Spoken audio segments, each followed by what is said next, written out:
Bueno, él es Martín Coll, va a estar mostrando shell categórica con sintaxis YAML. Genial, muchas gracias. Eh, bueno, eh, primero les quiero contar que básicamente cómo se toma un YAML y se pasa a un programa, ¿no? A una shell. Entonces, medio el insight que tuve, que es medio trambólico, es que cuando uno escribe YAML, que es como un documento JSON muy parecido, ese YAML tiene una representación intermedia, ya viene consigo, que es un grafo. Y entonces hay una manera de tomar ese documento y directamente obtener un grafo. Y después lo otro que hice fue estudiar teoría de categorías, donde los grafos representan estructuras que se pueden usar para computar. Uno escribe los programas de esta manera. Entonces, lo que se puede pensar es que un documento YAML es un grafo y un grafo pasa a ser un programa. Más o menos como en la mayoría de los lenguajes. Pero en este caso me agarré de este grafo que es como muy potente, digamos, un grafo bipartito con estructuras anidadas y YAML es una sintaxis súper estándar, entonces, pimba. Y después, una vez que obtenemos este diagrama del programa, que es la estructura categórica, eso se puede usar para computar cosas. Y a su vez, entonces, una vez que tenemos un diagrama, podemos compilarlo a distintos runtimes. Y yo elegí hacer una shell. Entonces, lo que vamos a tener son subprocesos. Ya llego a un ejemplo, pero básicamente todo archivo YAML es un programa. Eso me parece interesante porque no tenés que meterle como un esquema o aprenderte keywords. La idea es hacerlo lo más transparente posible, también manteniéndose dentro del paradigma, que es como si hicieron la materia de paradigmas, pueden decir, bueno, el cálculo lambda, bueno, este es otro, este es el paradigma de las categorías. Y ¿Es igual de expresivo que cálculo lambda o...? Bueno, tenés mucho flavor, digamos, pero en este caso diría que sí, en realidad sí. Yo lo que implementé obviamente no llega a tener todo eso, pero sí uno dentro del framework de categorías puede modelar cosas muy copadas. Cálculo lambda también se puede modelar como si fuera categorías. Entonces, yo lo que les contaba es que hay una manera de pasar a un grafo desde un documento como este que tengo acá arriba y pasar de un grafo a una representación que es un diagrama, que es este que tenemos acá a la derecha. La idea es empezar a desarmar este documento que tiene cosas anidadas, por ejemplo, y tiene agrupaciones de comandos agrupados, como puede ser acá dentro de cat. Entonces, tener un diagrama a la derecha, como digamos todo el tiempo uno escribiendo código y al mismo tiempo viendo cómo va cambiando el diagrama de una manera para digamos, como tener feedback más rápido de lo que uno está codeando y una visión del programa que ayude a la hora de programar. Bien. Los diagramas, al menos este diagrama, muestra tres, digamos, componentes, que hay uno acá y uno acá, que viene a ser como la estructura del documento si uno piensa que cada uno de estos comandos que tenemos es un pedazo del diagrama, es algo que está encerrado en una burbuja, por ejemplo. Y a su vez las burbujas están unas adentro de las otras, de manera que uno también puede entender la estructura del programa. Por ejemplo, acá dice IO, no sé qué tanto se ve, pero en este caso la idea es que hay un comando cat que catea un archivo y eso se pasa la salida para acá. Y acá tenemos toda una burbuja grande y la idea es que lo que sale de acá se pasa a través de estos cables. Si ven acá viene el primer cable que vendría a ser al primer comando, y acá de nuevo este cable se vuelve a duplicar y se pasa a este y luego a tail. Este que está en el medio se ve como todavía más anidado, bueno, porque esta es una estructura más compleja donde tenemos no solo un comando, sino que tenemos dos comandos, uno a continuación del otro. Y la idea de agrupar comandos, en este caso no sería, o sea, se puede hacer como una lista, como un pipeline de bash, pero este ejemplo lo que muestra es que se agrupan comandos para, digamos, como copiar la entrada. Dependiendo de cómo lo implementes, puede ser que sea una copia, puede ser que sea otra cuestión, como supónganse llamar 3 veces al cat. Por cómo lo implementé, funciona más como un reemplazo de subprocesos. Entonces tenemos primero un cat que después tiene WS-C y eso cuenta la cantidad de líneas. Entonces acá nos dio 73. El archivo sobre el que está cateando es sobre sí mismo. O sea, este es el ejemplo shell, entonces lo estoy cateando sobre sí mismo. Y bueno, la cantidad de líneas que tiene este ejemplo es 73.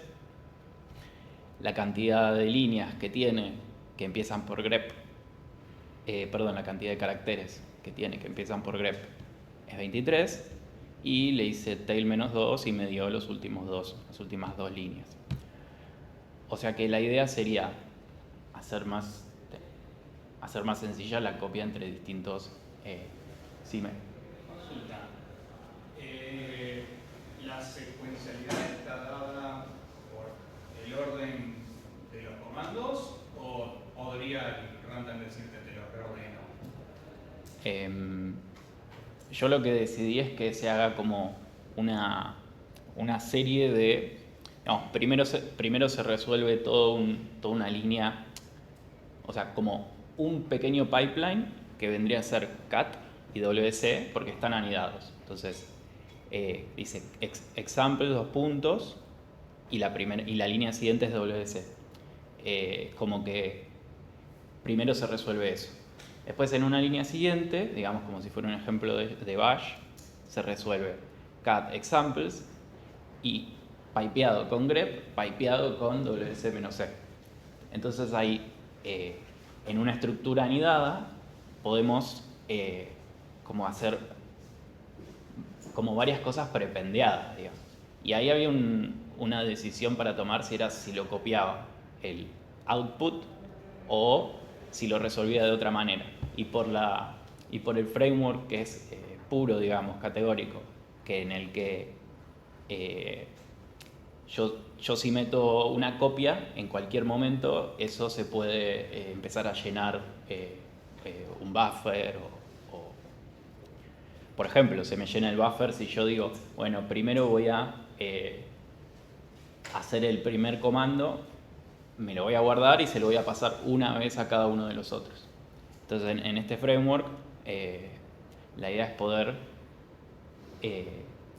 pensar el programa, digamos, CAD no es costoso, hacer cat 3 veces, digamos. Si yo tengo que hacer 3 cosas con el mismo archivo, no hace falta copiar en memoria y pasar. Supónganse que sea muy grande el archivo, no va a entrar en memoria si yo primero corro ese comando y después me meto en la estructura anidada para correr cada uno con el mismo input, ¿sí? La idea es que le llegue el mismo input a las cosas que están anidadas. Bien, entonces acá teníamos un comando que tiene 3 comandos, o sea, un pequeño pipeline de 3 comandos y luego un nuevo pipeline de 2 comandos. Acá está el output. Y bueno, la idea es que este diagrama, hacerlo más reducido en algún momento, como que se lea mejor, digamos, que la intención es que este diagrama sea casi literal lo que se ve acá en la estructura del documento. Por ahora necesita laburo eso. Así como vieron que había que en este ejemplo teníamos un pipeline donde de acá pasaba acá. Tenemos otro ejemplo donde, por ejemplo, podemos tener subcomandos anidados y en este caso hay diferencias en la sintaxis de YAML que son como muy particulares. En este caso tenemos un string acá con un tag y en este caso tenemos un tag directamente sobre el diccionario completo. De manera que la traducción de este comando al lenguaje shell es esta que está acá, que en los dos casos da el mismo resultado que es este que está acá. Entonces, si ven acá, el ejemplo sería este echo, lo podemos poner ahí adentro. O sea, lo puedo correr también, ¿no? Creo que lo dejé ahí.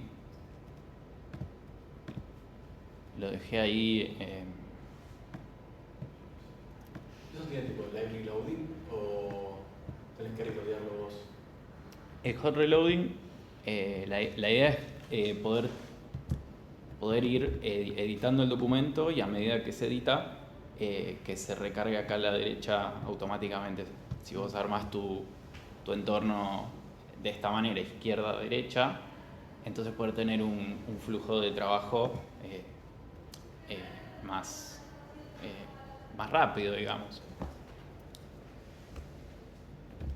Entonces esto se desconectó.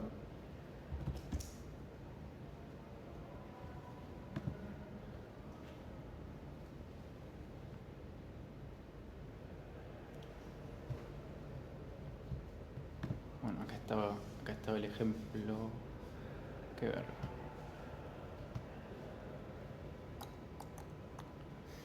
Ok, acá estaba el ejemplo que les estaba mostrando.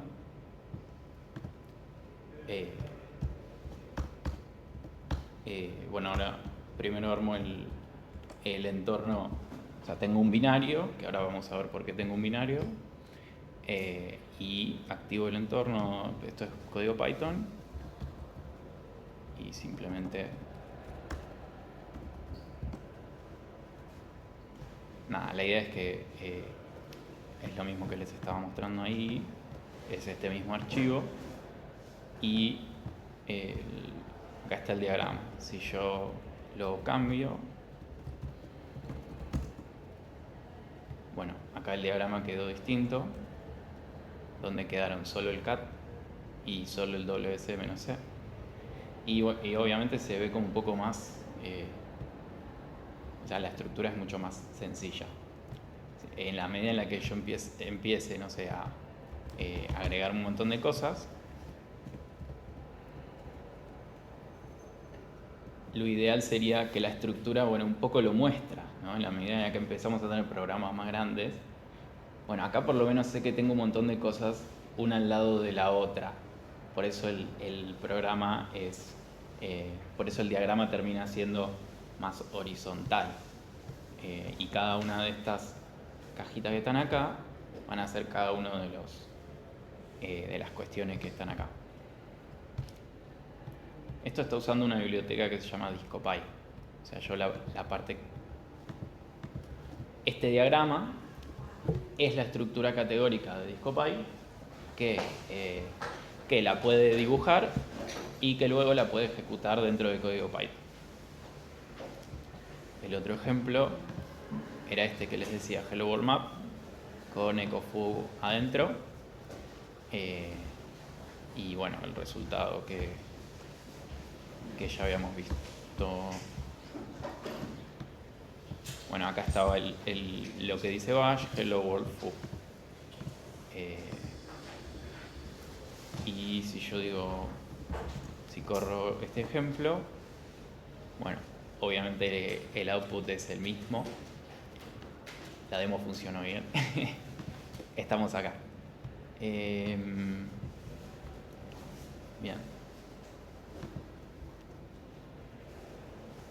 Entonces era el ejemplo. Este era el ejemplo. Bueno, lo siguiente que yo pensé es, bueno, pero tengo que empezar a hacer imports o cosas así para... o sea, ¿cómo hago para escribir una codebase, digamos? Y cómo hago que... sin hardcodear, eso es lo difícil cuando te querés poner tan puro, digamos, dentro de una estructura matemática como las categorías. ¿Cómo hago para implementar features sin salirme de ahí? Así que tiene mucha dificultad eso en este proyecto, pero la integración con el file system me parece que quedó súper bien, que tiene que ver con cómo funciona el sistema operativo. Hot reloading de los diagramas es lo que me decías recién. Mi idea es que uno trabaja con una CLI o con una REPL ahí de fondo, digamos. Si yo digo Mitirus, la idea es que directamente estás usando una REPL y la REPL tiene, esto es sintaxis YAML válida también, o sea que la idea es que vos tengas una historia de comandos que van a ser a su vez un archivo YAML de todo lo que vos vayas ejecutando. Entonces, si yo por ejemplo escribo ls y ls grepy, supónganse, entonces después agarro esta historia de comandos y todo esto lo puedo copiar y es un archivo YAML en sí mismo. Entonces como que todo se mantiene dentro de la misma idea. Y por ejemplo podría volver a correr todo y ver que sea más reproducible. Bueno, nada, esta es la shell que les digo, y creo que el hot reloading no están dando, pero así que no lo voy a hacer. Pero bueno, la idea es sencilla, es que este diagrama se recargue mientras lo estás viendo, y lo mismo si estás viendo un README, al menos en VS Code, el README también recarga el archivo. O sea que vos podrías tener no solo el SVG ahí y mirar el SVG, sino tener la documentación, y con esa documentación, bueno, tengo un montón de READMEs, pero bueno, esta sería la idea. Si vos tenés un README,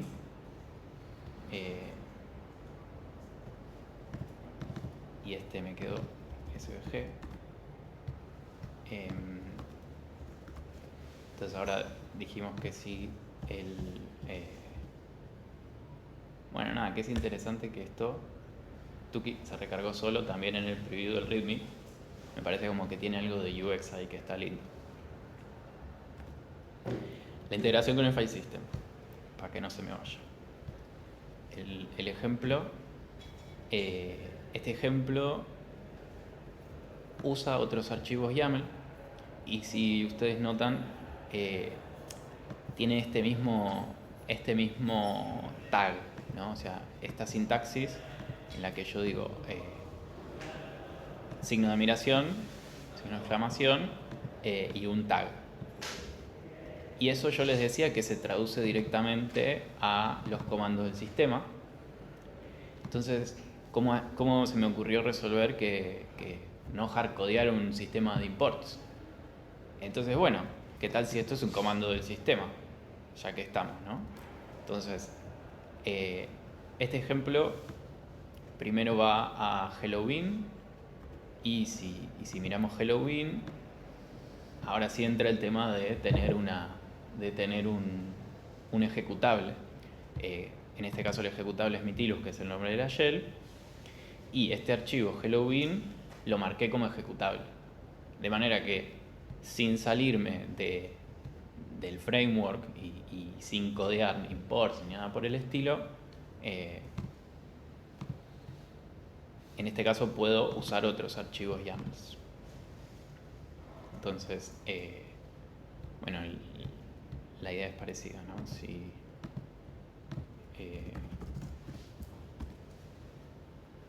corre este ejemplo,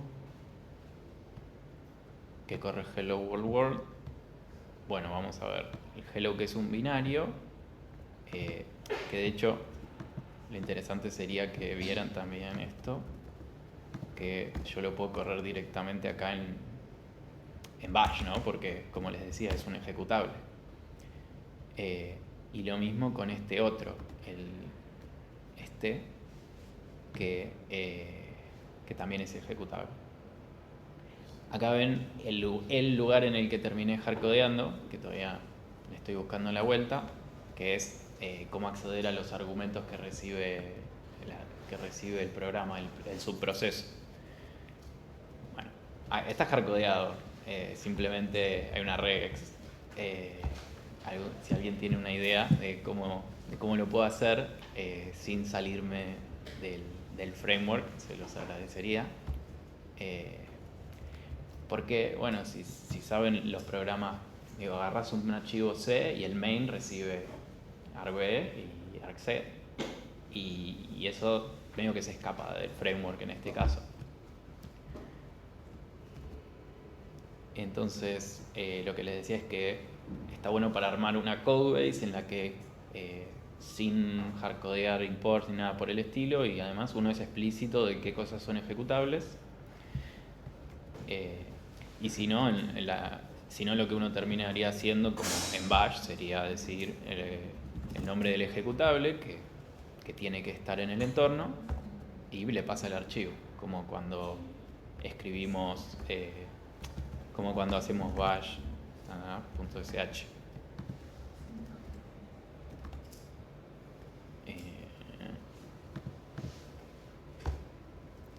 Bien, acá les muestro lo mismo, pero esos mismos 3 archivos, y este era el output que se esperaba. Como en Bash, si no le ponen el shebang no anda, ¿no? Es importante, que es parte de la integración con el file system y de la implementación de subprocesos.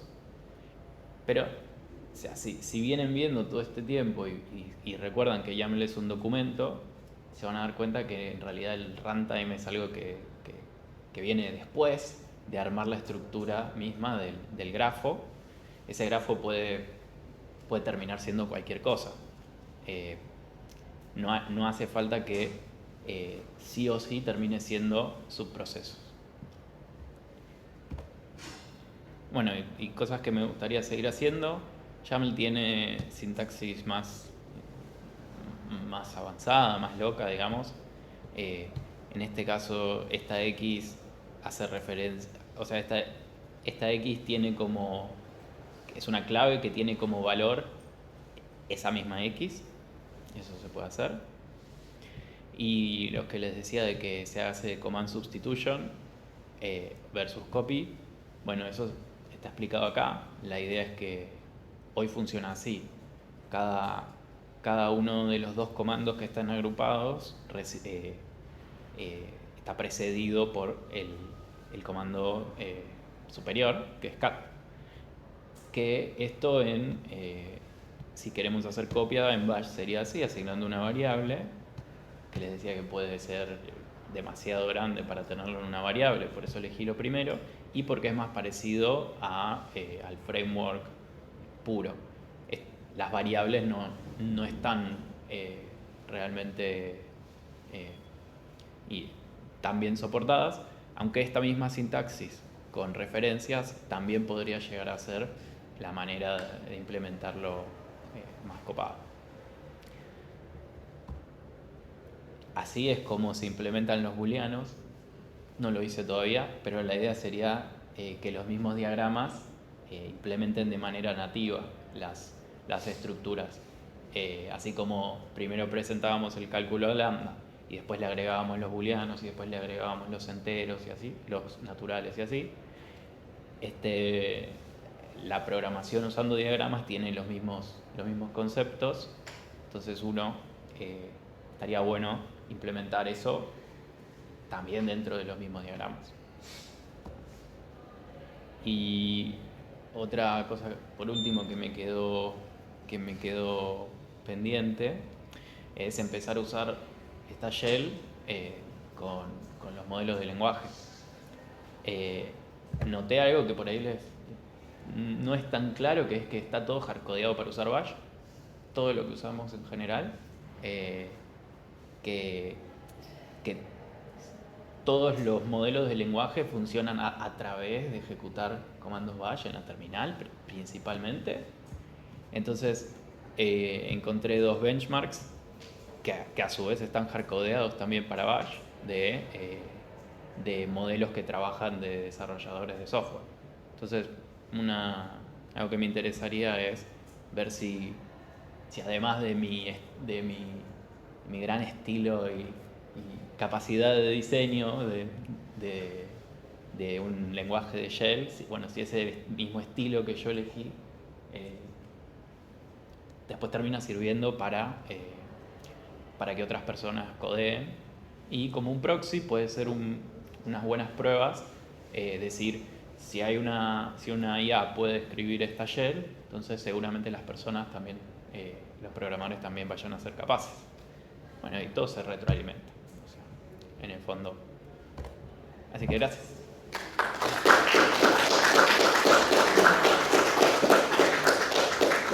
Dos preguntas, comentario. Con lo del command substitution y versus copy, una solución que podés hacer es escribir un archivo temporal siempre y catear ese archivo. Sí. Entonces ahí te aseguras de que no está en memoria, está en el disco, y te aseguras de que no tenés que correr el mismo comando varias veces. Con eso resolves otro problema, que sería qué pasa con los comandos que mutan el archivo. Y sí. Si corres un sed y querés el output de ese sed pasárselo a los subcomandos, si lo escribiste un archivo, lo corriste una sola vez, todos reciben el mismo output. Es En muy cambio, bueno. Si no lo haces, no lo podías. Ahí igual el problema con los que mutan para arriba. Con esto resolver mutar para abajo, ¿no? Los hijos reciben el output correcto del que mutó, pero necesitas ahora que los hermanos, ¿no? Y los tíos reaccionen correctamente a esa mutación con el ordenamiento y eso. Pero está bueno. sí. Con esa mutación, una cosa divertida que puedes hacer sería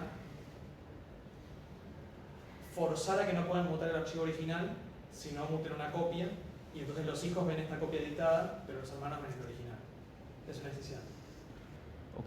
Pero me la voy a llevar para... No sé si se puede computar eso. Pero... No, me la llevo para pensarla. A nivel implementativo te puedo comentar lo que hacía Mule. No tiene categorías, pero el producto de MuleSoft es Onda 8N de programación de flujo de cajitas. Sí. En el medio entre una cajita y las cajitas que la reciben. A veces tenés pocos datos o tenés muchos datos, entonces lo que se hacía era hasta cierto tamaño, ponerle 64K, medio mega, no me acuerdo, era hasta cierto threshold se mantenía todo en memoria para cuestión de velocidad. Pasado de ese punto se empezaba a usar un archivo temporal en el disco, que era un archivo temporal puesto en /temp, etcétera, con su nombre único, que nunca lo veían los otros procesos, solamente tipo le llegaba un handler para eso. Y esa es la manera que teníamos que escalar, porque la nube en la que corría la nube que vendía MuleSoft eran máquinas de 500 MB RAM. Estaba medio acotado. Entonces, y bueno, hay que ganar guita de algún lado. Tal vez yo entendí que vos estabas pipeando cosas cuando corrías comandos. Sí. El tema, no sé si estás usando los pipes de verdad. No, porque tiene límite de, Ok. de tiempo. O sea, es media hora graba. Ok, bueno, igual las preguntas. No, mi pregunta no es muy relevante. A veces lo que puede pasar con los. O sea, no sé si vos estás pipeando de verdad o si estás corriendo y agarrando tu memoria y procesándolo. Porque hay un tema en la mayoría de los. Es la decisión esa. ¿Qué? Es la decisión justamente Claro. esa. Muchos Unix tienen un. O sea, los pipes tienen un tamaño. Y eso no te lo dicen en ningún lado. Te lo dicen, pero es muy escondido. ¿Cuáles son los tamaños del pipe? El tamaño del pipe depende de la primera escritura que vos hagas hacia el pipe. Entonces, una escritura muy chiquita, yo te doy un buffer muy chiquito, pero chiquito a nivel de que es inútil. Y si vos haces una escritura muy grande, recién ahí te doy un pipe de verdad. Y con armando un archivo temporal, a veces te podés zafar de que si el programa que tenés se comporta mal y hace una primera escritura de, no sé, un byte, te zafas de que te den un pipe muy chiquito. Te den un archivito o un buffer en memoria o lo que fuere. Ok. No escala con programas que corran para siempre. Para escribir un archivo no podrías escribir un archivo y después cancelar ese archivo si es un programa, si es un loop infinito. Ahí está jodido. Sí, yo también había visto si podía usar FIFOs, usar el comando T y así distintas cosas. Al final esto está implementado usando Python subprocess. Entonces, sí hay ahí se usa ese tipo de pipe, pero no sé cómo será eso, la verdad. En Python en particular esa manera de pipear sí lo tendrá. Yo lo que no sé cómo será en tipo. Vos estás corriendo en Windows y no sé qué usan ahora como capa de compatibilidad en Windows para correr cosas de. Está dentro de un Linux. Es un Linux. Sí. Lo que podés hacer, si no, para forzar el tema del tamaño sería, y mandarlo, sería levantar un pipe, escribir vos un archivo, un byte grande, leerlo, y después le das el pipe, el handler en su proceso. Sí. Así te aseguras que tenga un pipe linda. Pero también puedes decir hacer como Microsoft y toda memoria, todo tenga 60 GB, no te olvides.